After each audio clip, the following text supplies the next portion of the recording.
Alléluia. Amen. Frère Branham dit ceci. Dans la prédication, toutes choses, je vais m'arrêter.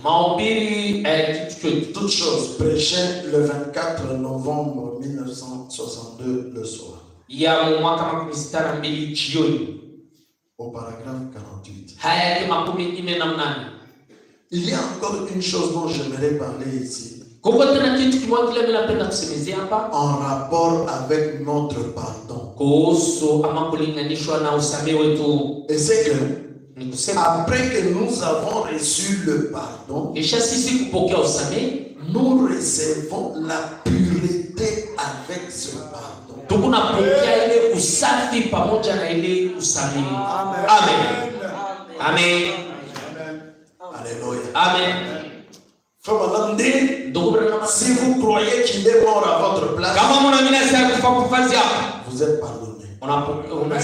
Vous êtes sauvé. Alors il ajoute, avec le pardon vient la pureté.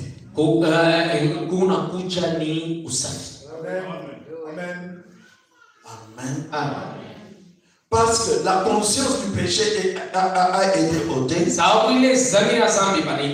Et le désir de péché aussi est enlevé.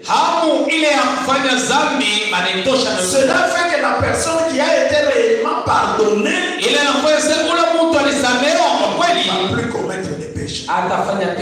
Jésus, par son offrande, il l'a sanctifié une fois pour toutes. Je répète le prophète. Il y a encore une chose dont j'aimerais parler ici en rapport avec notre pardon. Et c'est que après que nous avons reçu le pardon, nous recevons la pureté avec ce pardon.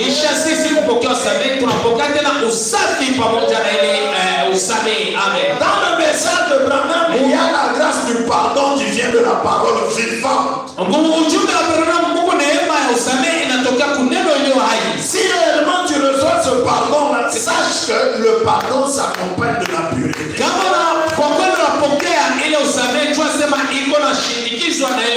Parce qu'il a souffert à la croix. Alléluia. Il a souffert. Il a été blessé pour le péché. Le châtiment qui nous donne la paix est tombé sur lui. Nous avons la guérison. Alléluia. Ça ne s'est pas arrêté au meurtrissure. Le soldat romain a aussi percé son cœur. Son cœur est sorti l'eau. Son cœur est sorti le sang. Mais madame dit que son cœur est sorti aussi la vie. Et s'il a lancé les serments, la vie qui était dans le sang de l'animal ne pouvait pas revenir dans l'être humain. Dans le cas du calvaire, la vie qui est sortie de Jésus, ce n'est pas un animal, même si on l'appelle l'agneau, c'est un homme.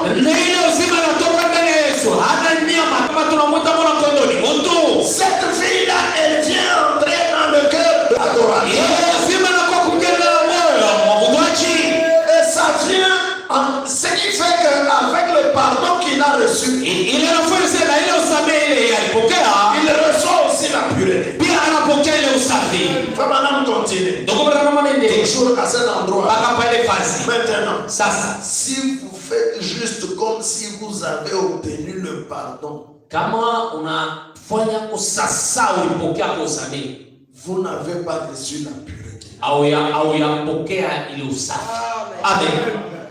Quand vous voyez quelqu'un dans le message, pasteur n'a pas la réponse à tous les. Nous avons reçu le pardon. Pasteur a dit qu'il est mort chez le Bokar Sani. Amen. Amen. Mais si vous n'avez pas reçu la pureté avec ce pardon, Branham dit que vous faites comme si vous avez reçu le pardon. Eh bien, vous dites, pouvez-vous le prouver, frère Branham? Notez